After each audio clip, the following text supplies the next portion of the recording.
Hello everyone, welcome. आगे बढ़ते हैं। Just for one's own amusement. Dilettante is from the Italian verb dilettare, to delight. The dilettante patient writes, composes, plays a musical instrument, or engages in scientific experiments purely for amusement, not to make money, become famous, or satisfy a deep creative urge. The latter, I presume, being the justifications for the time that professional artists, writers, composers, musicians, poets, and scientists spend at their chosen work. डिलेटांटी बना है Italian verb डिलिटेर से, meaning to delight. ठीक है। Italian language भी एक Latin derived language ही है, just like French.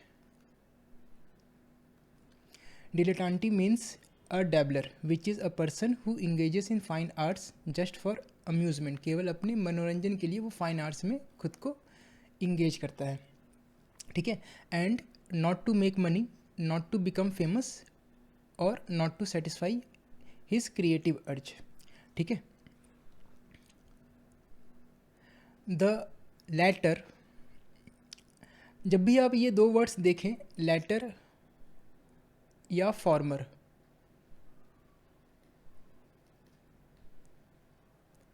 या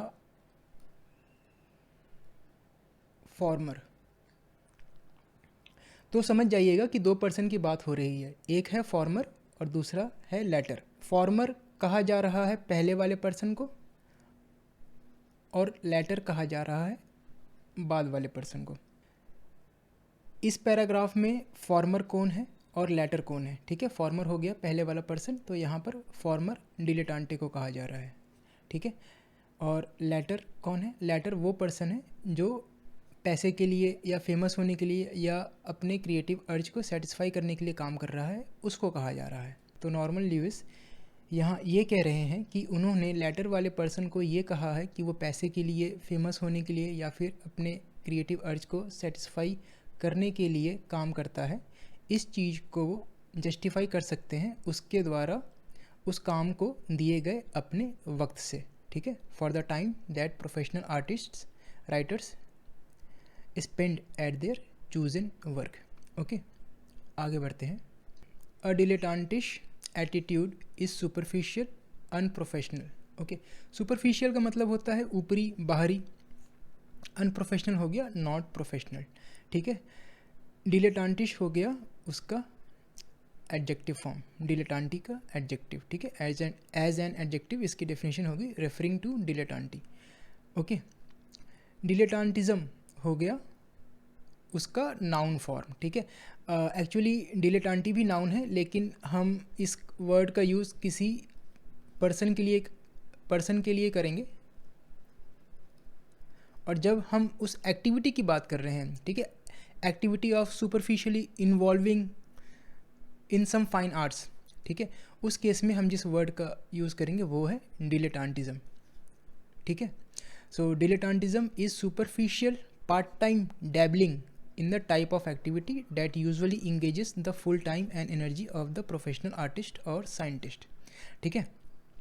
डैबलिंग क्या होता है? डैबलर किसे कहते हैं? डैबलर हो गया सिनोनिम डिलेटांटी का। तो डैबलर भी वो पर्सन हो गया जो खुद को सुपरफिशियली इन्वॉल्व कर रहा है किसी फाइन आर्ट्स में। ठीक है। डैबलिंग हम उस एक्टिविटी को कहेंगे।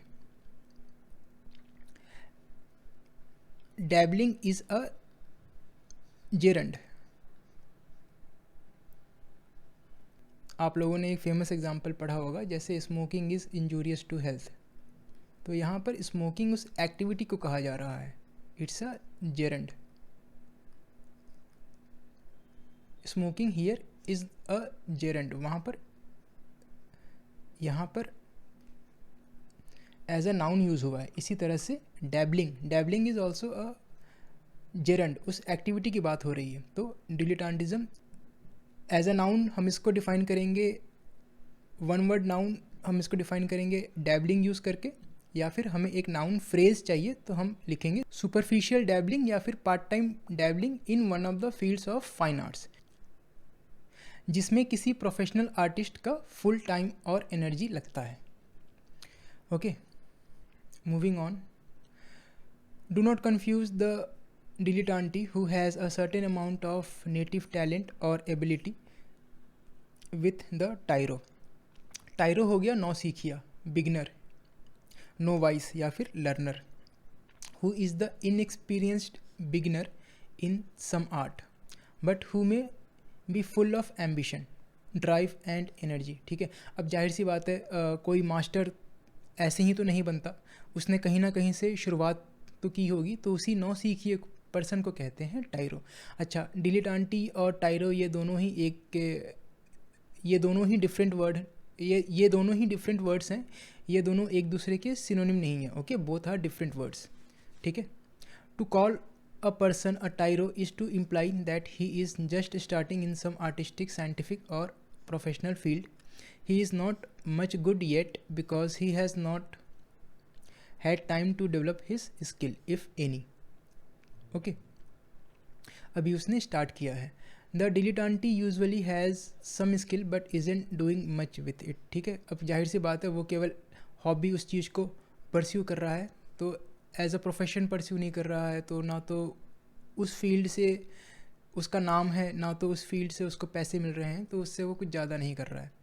On the other hand, anyone who has developed consummate skill in an artistic field, generally allied का मतलब होता है connected with, generally connected with music, is called a virtuoso. ठीक है, अगर कोई ऐसा पर्सन जो किसी आर्टिस्टिक फील्ड, जनरली म्यूज़िक के कंटेक्स्ट की बात हो रही है, उसमें अगर कोई मास्टर है तो हम उसको कहेंगे वर्चुओसो. ठीक है, म्यूज़िक से कनेक्टेड कौन सी फील्ड हो सकती है?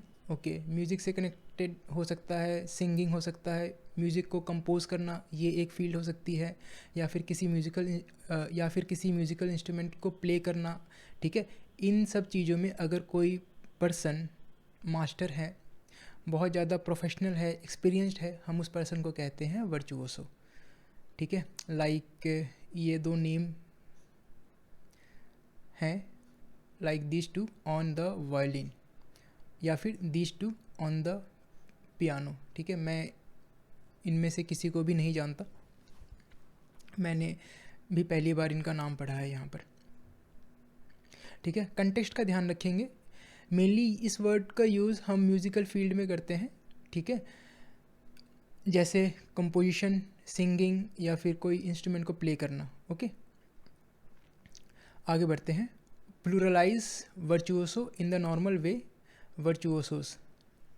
ठीक है, ये इसका प्लूरल फॉर्म हो गया. और if you wish to sound more sophisticated, give it the continental form virtuosi.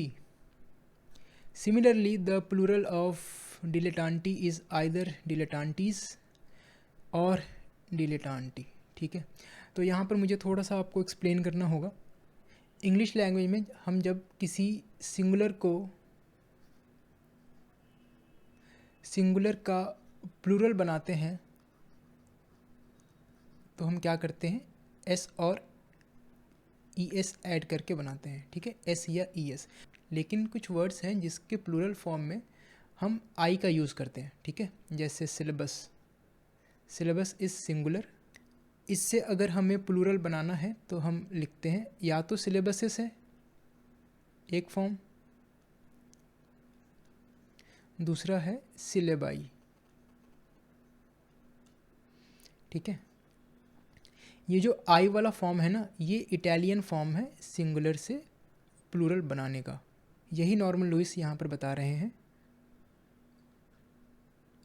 आप नॉर्मल वे में एस लगा करके इसका प्लूरल बना सकते हैं. और if you wish to sound more sophisticated, आप इसका जो इटालियन फॉर्म है वो यूज़ करके आप इसका प्लूरल बना सकते हैं, वर्चुओसाई. ठीक है, अब यहाँ पर लिखा है ये कॉन्टिनेंटल फॉर्म. आखिर ये कॉन्टिनेंट क्या होता है?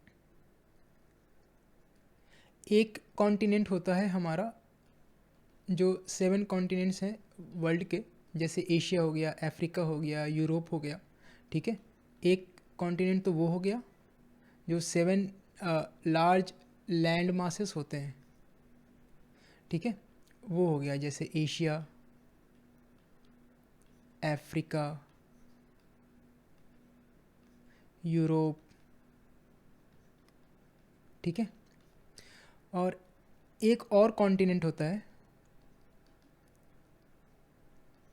इसको हम द लगा करके यूज़ करते हैं, ठीक है। केवल यूरोप के कॉन्टिनेंट की कंट्रीज़ को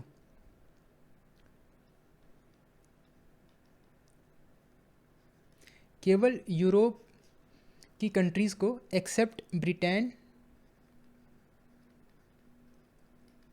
और आयरलैंड को जब हमें रिफ़र करना हो उस केस में भी हम इस वर्ड का यूज़ कर सकते हैं, ठीक है। जब भी आप यहाँ देखें, जब भी आप कहीं देखें द कॉन्टिनेंट लिखा हो, समझ जाइएगा यूरोपियन कंट्री की बात हो रही है, ठीक है। लेकिन उसमें ब्रिटेन और आयरलैंड इंक्लूडेड नहीं होंगे, ठीक है। तो बाकी बचे हुए देश कौन कौन से हो गए, जैसे फ्रांस हो गया, इटली हो गया, पोर्तुगल हो गया, ठीक है। और सब देशों की बात हो रही है, ठीक है। तो यहाँ पर लिखा हुआ है give it the continental form. Continental यहाँ पर मतलब है नॉर्मन लुइस का इटालियन फॉर्म से, ठीक है। यहाँ पर वो इटली कंट्री की बात कर रहे हैं, ठीक है। तो एक तो हमारा इंग्लिश वाला फॉर्म था एस लगा करके, दूसरा हो गया हमारा आई लगा करके जो कि इटालियन फॉर्म है, ठीक है। Moving on, the I ending for a plural is the Italian form and is common in musical circles. Okay, ये आई जो है वो इटालियन फॉर्म है किसी वर्ड को सिंगुलर से प्लूरल बनाने का, मतलब इटालियन लैंग्वेज में कॉमन है, ठीक है। For example libretto, the story. Libretto means यहाँ लिखा हुआ है, डेफिनेशन लिखी हुई है, the story of an opera, उसको कहते हैं libretto. May be pluralized to libretti. Concerto, a form of musical composition, is pluralized concerti. However, the anglicized मतलब इंग्लिश वाला form, the anglicized librettos s लगा करके and concertos s लगा करके, the English form are perfectly correct also, ठीक है। libretto is pronounced and libretti is libretti and concerto, ठीक है। ये आप लोग देख लीजिएगा pronunciation. Suit your plural form, I would suggest to the sophistication of your audience, ठीक है। जितना आपकी ऑडियंस के पास नॉलेज है, जितना समझ है दुनियादारी की, उसके according you can use either the English form और द इटालियन फॉर्म,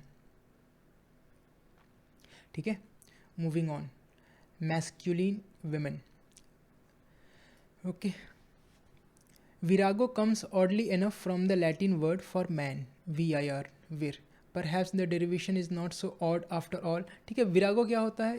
एक क्वेरलसम विमेन, एक एग्रेसिव विमेन, जिसके अंदर वो